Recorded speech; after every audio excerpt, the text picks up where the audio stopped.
And good morning to everybody who made it out in this, I don't know if it's beautiful anymore, night. At least it's above freezing, maybe by a degree or two, so it's not so bad.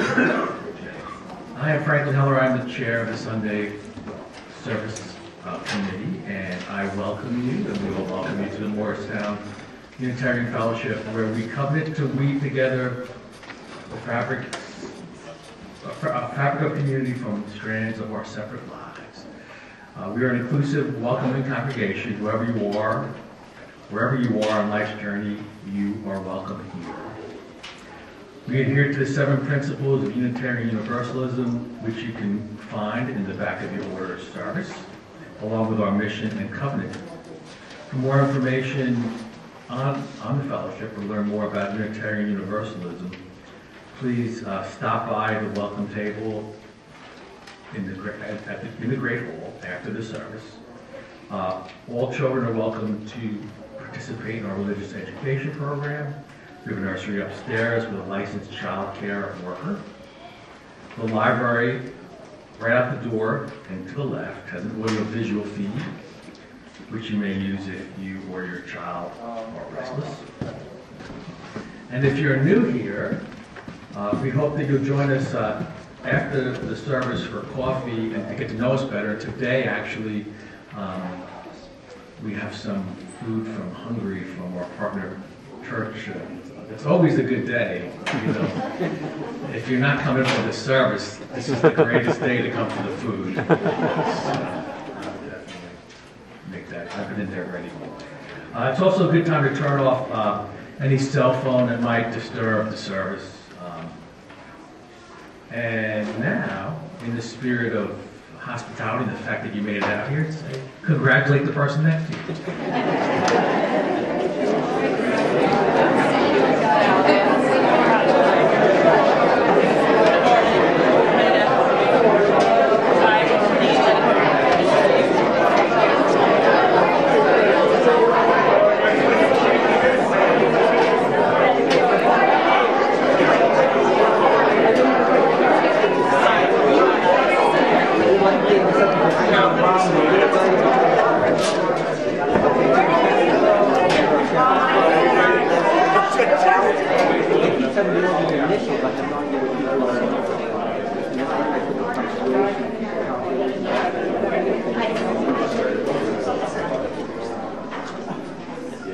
And we do have just a few announcements. So check out the volunteer board in the Great Hall. We are in need of volunteers for many different tasks. We are also looking for children to sign up for ushers and a small group of people to be part of the communication task force. And our friend Gabor in the back is looking for someone to replace him on the AV committee. AV scheduling. And scheduling, mostly for scheduling. So if you know someone would like to do that, that would be great. The first ever Unitarian Universalist New Jersey Chorale Festival will be held here at the Fellowship on March 8th. Tickets are available through the UULMNJ Legislative Ministry of New Jersey website. They are $20 in advance, $25 at the door. Seating is limited, so please purchase your tickets now. And I believe the box office is open today. Also, it will be at the box office outside. Okay, so the box office is open. So tickets are hot. Then also, when you came in today, you saw in the Great Hall that the School Lunch Forum Organic CSA is here today to answer questions or for you to sign up to receive a share of food this summer. Stop by the table for more information. And then Zella reminded me that the blood drive will be happening on April 19th, so if you see Zella to take part. So, thank you.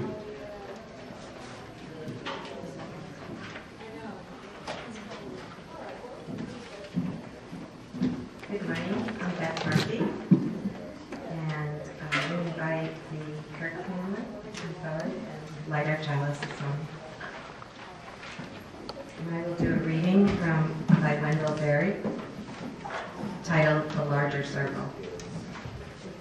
We clasp the hands of those that go before us and the hands of those who come after us.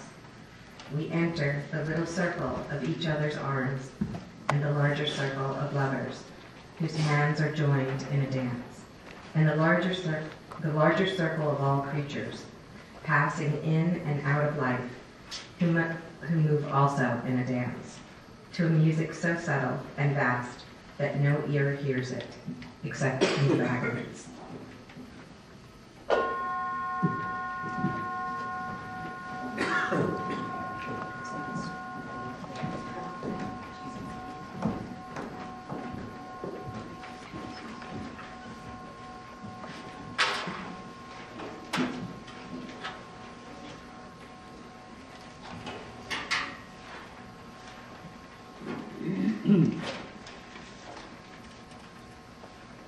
It just keeps reverberating, doesn't it? Wow. Okay, I'm Pat Delafante. Before I go into opening words, I want to make a couple of announcements about the order of service. First of all, the top of it should say that it's also led by Chris Kirk. We apologize for that oversight. Also, you see this incredible mandala. That was done by Jillian Murphy. I want to make sure that she gets credit. This morning, we'll explore the spiritual journey across the generations. In November, Ken Namath introduced the concept of journeying through an airport. We arrive and depart at different gates, different terminals, heading to and from a variety of destinations. And because we are young and old together, we are perhaps time travelers. How do our very life experiences shape who we are? And perhaps more important, how do we communicate them to people who are in a different place? What can I, as a woman of 75, communicate to a high school student, to a preschooler, to a young parent, to someone approaching middle age? And what can I learn from them? As you travel with us this morning, keep in mind that each of us is an individual. We don't necessarily speak for anyone else of our age, our generation. We come here to share in our common meeting space, where that we are each unique because of our life experiences.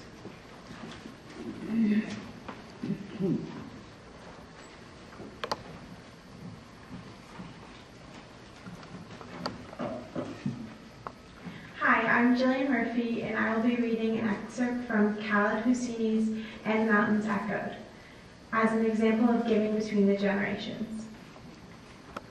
When I was a little girl, my father and I had a nightly ritual. After I had said my 21 bismillahs, a prayer in the Arab religion, he had tucked me into bed. He would sit at my side and pluck bad dreams from my head with his thumb and forefinger. His fingers would hop from my forehead to my temples, patiently searching behind my ears, and at the back of my head, he'd make a pop sound, like a bottle being uncorked.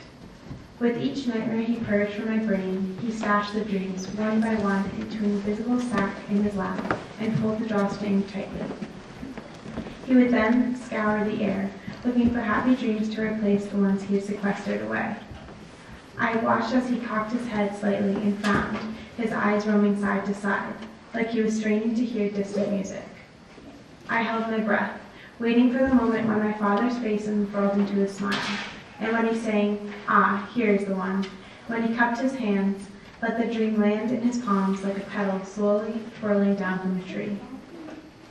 Gently, then ever so gently, my father said all good things in life were fragile and easily lost. He would raise his hands to my face, rub his palms against my brow, and happiness into my head. "What am I going to dream about tonight, Baba?" I asked. Tonight is a special one," he always said before going on to tell me about it. He would make up a story on the spot. In one of the dreams he gave me, I had become the world's most famous painter. In another, I was the queen of an enchanted island, and I had a flying throne. He even gave me one about my favorite dessert, Jell-O, and I had the power to, with the wave of my wand, to turn anything into Jell-O. A school bus, the entire Empire State Building, the entire Pacific Ocean, if I liked. More than once I saved the planet from destruction by waving my wand at a crashing meteor.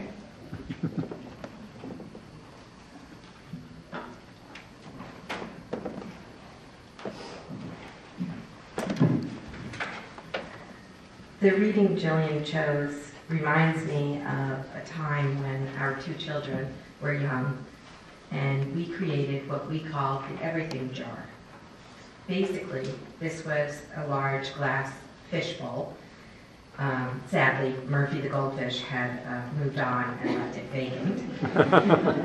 And it held pieces of paper on which we had written things that we would like to do together as a family. See a movie, play soccer, walk through the botanical garden, read a book in front of the fire. Every so often, at a non-prescribed time, most likely when we were dangerously close to getting on each other's nerves, we would agree it was not someone's turn to dip into the everything jar and pull out a piece of paper. This ritual was fun from its inception through its completion. It was a regular reminder of how we treasured being together and respecting each other's ideas. What I was unaware of at the time was how spiritual and important the everything jar would be to all of us. 15 years post, being together remains one of the most treasured parts of our lives, even though we have to be conscious to put in the effort and make the time to do so. So now, we would like to invite each of you to create a variation on the everything jar for MUF. Right here. This will be a place where people can share positive wishes, and also, at times when you might need some support or positive thoughts, receive a wish. So to everyone should have received a piece of paper and a pencil when you walked in. If you didn't, just raise your hand and we'll have someone bring it to you. Okay? Got lots of papers here. Everybody over here has a pencil and a piece of paper. Oh, it's not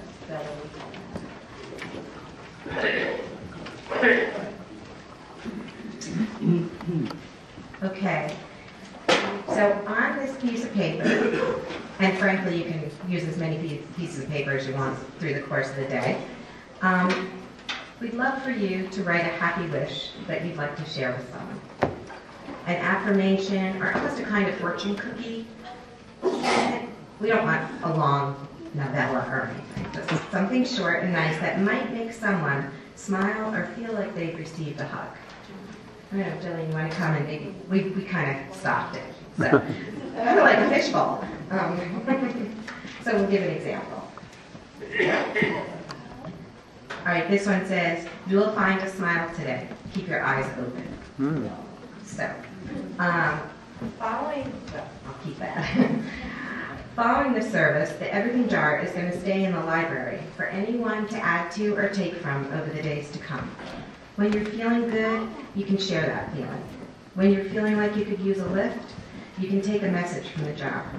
If you do take from the jar, we ask that you consider sharing your message by posting it on the board in the Great Hall near the name badges so that all can read. So let's help each other if anybody has difficulty writing. And when you're done, please come up and place your wish in the jar. Thank you.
Well, we had no problem filling that jar.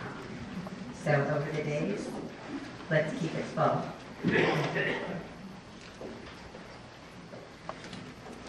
This is the time in our service where, like you just gave, we have a different way of giving, and that's through our Sunday offering, half of which goes to support the financial needs of this fellowship, and the other half supports various worthwhile groups in the community. Please give generously as you are able.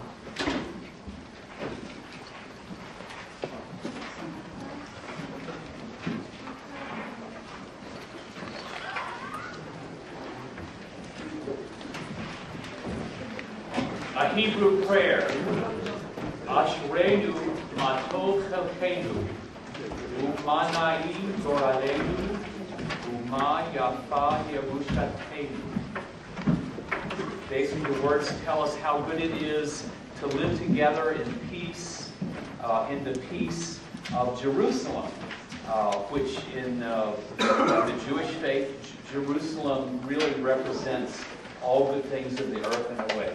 Ashreinu, this is arranged by Bud Yeshua.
But since there's no class today, we'll sing with children hopefully.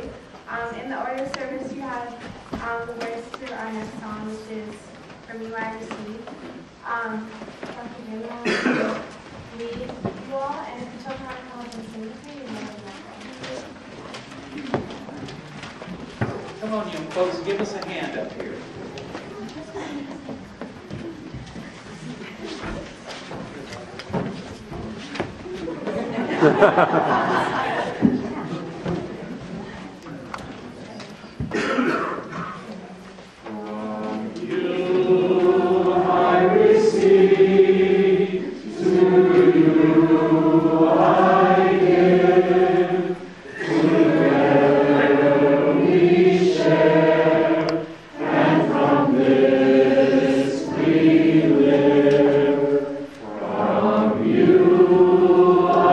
See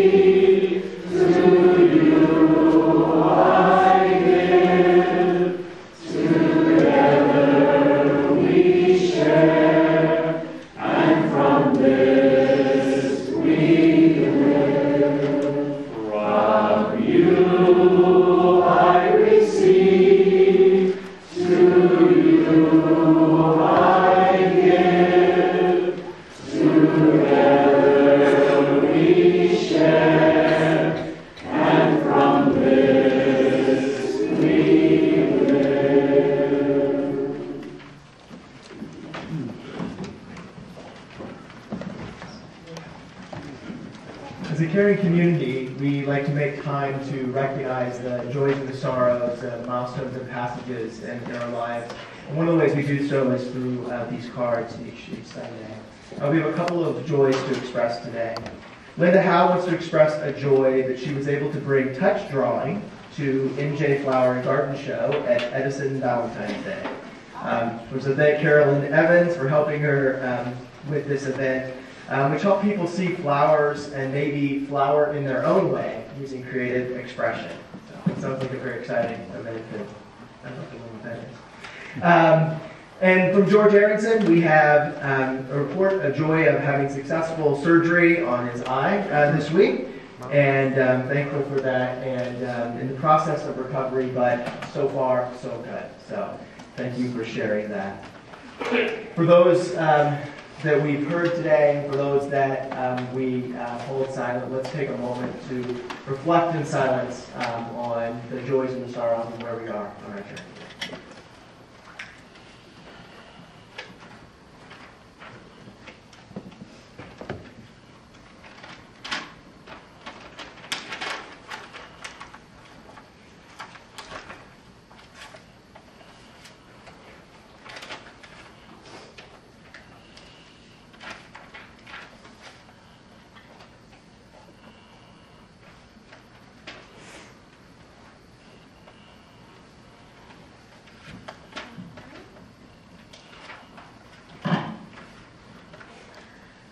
I consider myself in limbo, stuck between the sheer joy of childhood and the hardships of adulthood, or even the challenges of childhood and the freedom of adulthood, or the naivety of childhood and the reality of adulthood, or possibly even the heartbreak of childhood and the empowerment of adulthood. This is a battle I constantly fight. It shows itself in the most trivial situations. I often find myself not answering the tugs from both sides. I stand in limbo, floating between my past and my future. I yearn to be dependent. I look back on my childhood years. Naivety saved me from the truth.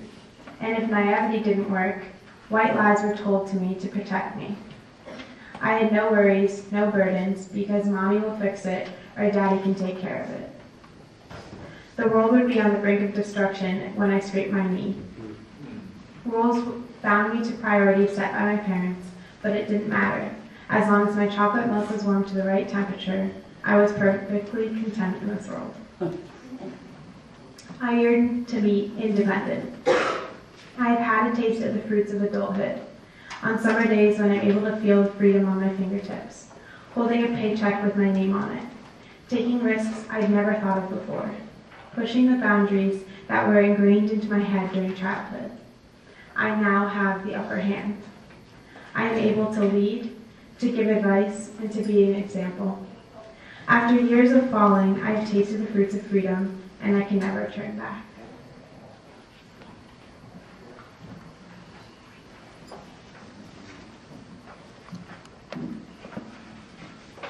The spiritual journeys we take as families affect us in many unexpected ways, and they take us in places that we may never imagine. I was born in a conservative evangelical Christian family in Wichita, Kansas. My parents had been members of the Church of God Holiness, and they followed a strict moral code that included long dresses and uncut hair for women, no televisions, and a slew of other protections against evil, including a prohibition against wearing shorts in public, the latter of which prevented my uncle from the dangers of high school basketball. Wow. As I came of age, this strict stance always had me questioning. Why can't we eat out at a restaurant on Sunday afternoon? Why can't I watch MTV? What on earth is wrong with David Lee Roth anyway? Fortunately, little by little, the strict behavioral standards of my parents' religious practice evolved, with lots of pushing and prodding from myself and my younger brothers. But our religious practices and beliefs remained the same. Church was always a core part of my life. I memorized entire books of the Christian Bible as a youth, went to an evangelical college, and eventually served as a minister.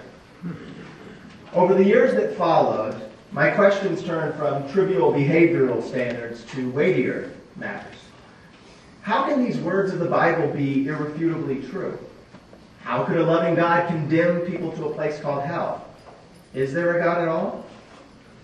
In 2009, I sat down with my dad for a StoryCorps recording. At the time, I had transitioned from my career as a minister and had 2 young children. During the interview, I asked my dad what advice he would give me as a new parent. He said this: "The one thing we did do right was raising you boys in the church, and God being an important part of our lives and making that a priority. I think with things going on today, it's more important than ever to direct your life toward a right relationship with God." As we talked, it was clearly difficult for him to see us outside of the Christian church, to imagine his grandchildren not growing up with the same environment that I had had. I even asked him if he feared my children would turn out poorly because we weren't Christian anymore. He wasn't really sure. As my kids grew older, I knew that I wanted them to have the experiences, and many of the experiences that I had had. I wanted them to find a spiritual community, a safe place, a challenging place, and that I wasn't sure how to find this without promoting a worldview that I had grown to be at odds with. Natasha and I wrestled and wandered, and even for a time attended an evangelical megachurch, where the theology made us cringe, but the cafe mochas at the coffee shop and the McDonald's player were pretty good. At last we discovered the local UU fellowship and later found MUF after moving to New Jersey. It has really been a blessing having confidence that my kids are learning and growing together with us in a community that reflects the values that we want to embody, values that are core to our spiritual journey. So when I look back on my parents and the journey to where I am today, and I still navigate the awkward conversation about Barack Obama's birthplace or the pending end of the world, I mostly am grateful for my parents who believed strongly and showed me how to be faithful and diligent in what I believe. For parents who dared to take the perilous slippery slope from no TV to a VCR to a flat screen, or from listening exclusively to gospel music to financing my band's rock CD. I'm really thankful for the parents that had the courage to believe and love and to let us pursue our current path without freaking out, at least most of the time. I really hope that I will be able to set the same foundation for my children and have peace with their spiritual journeys wherever they may take them. Now, if you'll join us and stand if you're willing and able and join us in singing song number 1054, Let This Be a House of Peace.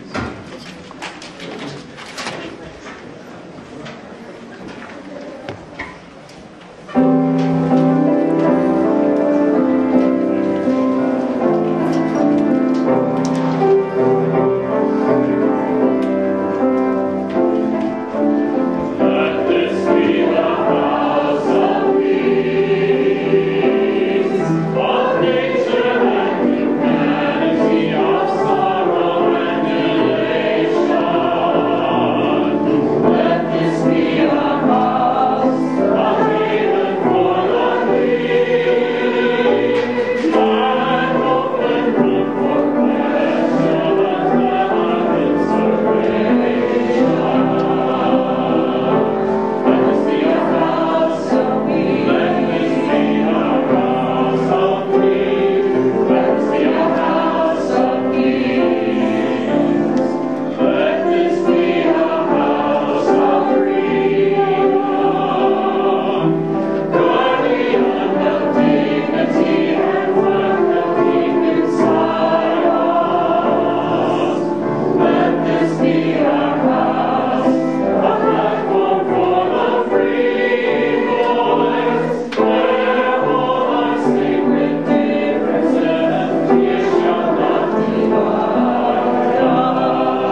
wonderful to see so many familiar faces and so many new faces.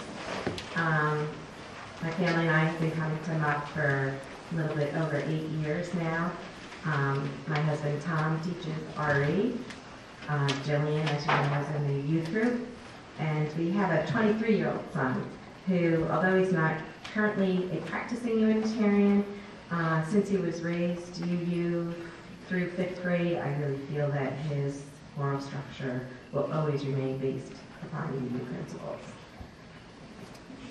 When I think of my spiritual journey, I see it as having two distinct parts, one pre-conscious and one conscious. The pre-conscious aspect began with being born into a Roman Catholic family. From listening to Mass said in Latin, which really didn't matter if I was conscious or not, I didn't understand. Through First Communion and Confirmation, I attended CCD classes and fairly regularly went to Sunday Mass. I didn't think too much about it. It was just what we were expected to do. Until I started seeing incongruities between what I was being taught and what I experienced in life and what I felt inside. I ended my affiliation with the church and truly believed I would not ever join another religious organization. The conscious part of my journey began with and has always included my husband and children. Faced with the challenge of raising children in an environment where we did not necessarily find our values shared by others, led us to explore other sources of support. We found Unitarianism and have not looked back since. I have received an infinite amount of guidance, challenge, and hope through my involvement with UU. Yet, my personal spiritual practice involves more than all things UU. Take my work, for example. I create artwork from pressed botanical materials. Flowers, leaves, grasses, veggies, you name it. If I can manage to get it into my press, I'll create with it. When I work with a fragile peony petal or examine the intricacies of a maple leaf, I am repeatedly amazed and awed. Each time is a new moment for reflection, for appreciation, for joy. I'll never forget when I made the connection between my artwork and my formal training in counseling. I was working, pressing flowers, looking into a tulip and admiring the colors and the design in the center of it. And it struck me that flowers, like people, are most beautiful on the inside. This is part of my spirituality. But not every day presents such offerings, and not everybody's an artist. And many are far removed from such opportunities. So how does spirituality fit into our daily lives? Today, our families are diverse and can be made up of blood relatives, members of different generations, children, people in need of assistance, adults working beyond full-time, students engaged 24/7, close friends. I feel dizzy going through this list. In our varied and overfilled journeys, how do we make time for the very important but so easily overlooked practice of spirituality? In our home, as in many of yours, I'm sure, we often turn to the internet to explore, to clarify, and try to organize our thoughts. Although it may seem incongruous to look up something as ancient as spirituality on something as modern as my laptop, that's what I did. And I was pleasantly impressed with the results. I learned that some members of my pre-conscious Catholic Church are currently embracing alternative paths to spirituality. They're no longer overly focused on solely attending Sunday Mass. They now include social causes and communing with nature as spiritual practices. I also found a WikiHow titled How to Be a Happy Spiritual Family. I kind of thought Pharrell was going to come out at me. And after I recovered from the shock that such an instructional document exists, I was surprisingly impressed that it contained what I feel are accessible concepts, such as clarifying your shared visions and goals, working together, fostering positive values, creating an environment for inner peace, and working with a spiritual role model for inspiration and guidance. In addition to being surprised to learn that enough people are interested in transgenerational spirituality to evoke a how-to PDF, I was also comforted by the universal and non-judgmental elements that this site referenced. I realize that indeed, our evolving technological advances can serve a function in our spiritual lives if we are open to it. While I may not have consciously thought about technology and spirituality in one sentence before, I can now see the many times I have enriched my spiritual journey by Googling guided meditations, inspirational stories, and opportunities to give back to my community. I feel better knowing that if one doesn't have the opportunities organically occurring in their life to enrich their spiritual journey, there is access to possibilities at our fingertips to be more conscious, to take a moment, and to connect with more than the rushing tasks before us.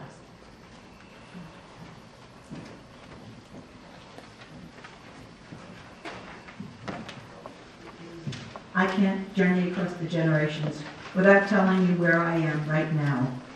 A woman approaching her 75th birthday, a very happy grandmother, and yet wondering whether the people I love have room for me in their busy, high-tech lives.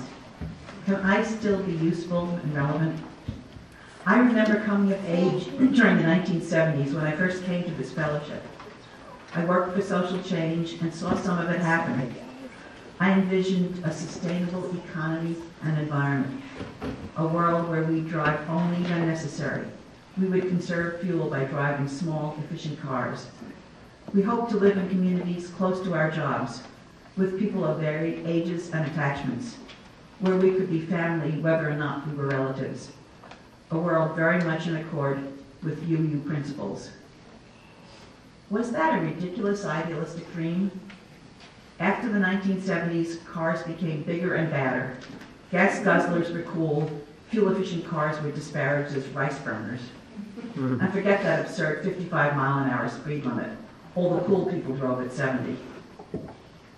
Today, the dream of a sustainable economy seems to have shattered.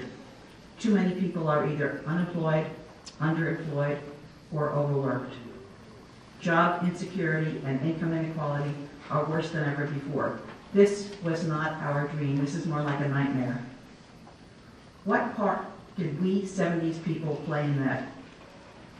Bill Moyer spoke for me and many of our generation when he wondered what we would say to young people about the state of the world. Should we just say, "I'm sorry, we hope to do better, but we're leaving you with a mess"?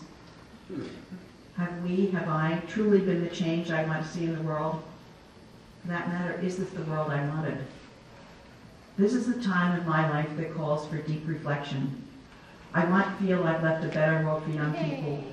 But am I so set in my ways that I want to impose my view of reality, of an ideal society, on generations building their own, perhaps better world? If so, I should keep quiet and get out of their way. When I tell my children about a world where most people worked 9 to 5, everyone took at least 2 weeks vacation every year, college was affordable for many, and college graduates found paying jobs, not internships, my family tells me that my stories seem to be from a distant past, as remote to them as the world of my grandparents was to me when they talked about covered wagons and ships that crossed the ocean under sails. And of course they're right. How do we talk in this world where we journey by airplane, where we meet only briefly on the concourse as we rush madly from gate to gate to different destinations, first and business class, separating themselves from steerage, which is the way I travel. Many people travel with their heads down, eyes firmly fastened on handheld computers, focused on a very small world of pings that keep them from seeing the people next to them. The writer, Bob Herbert, has described modern America as a country in the midst of losing our way. Is he right? Is this a place where our basic human values have been turned upside down? Or is a wonderful world still possible? I've always thought of this fellowship as a microcosm of the society I wanted. I envisioned the energy from here radiating out to the larger world where all are welcome as family. Often I still feel that way. When I volunteer in the RE nursery or see other young children here at MUF, I get caught up in their enthusiasm. Hey, it's a brand new day. This is a great place. I see that lively spirit in my own grandchildren. and the neighborhood kids as well. Working to create this morning's service has been wonderful sharing. I'm inspired by the energy of my new fellowship friends. And whenever I meet in women's circles and affirm that the spirit of life is as much feminine as masculine, I feel empowered. It's good to be in a place where pagan is not an evil word. When I work on a social justice project or see how people here care for each other and for people in our communities, then I realize that this imperfect world may not be exactly the one I envisioned, but it's got possibilities. Needs some work though. Reminds me, I have work to do and I can do it. Now that I'm entering the fourth quarter of my personal century, I'm determined to keep on keeping on. I hope you are too. Now let's all sing Spirit of Life. The words are in the order of service.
Before everyone gets back on that road, that hopefully is clear now, we have party words which are an Apache blessing.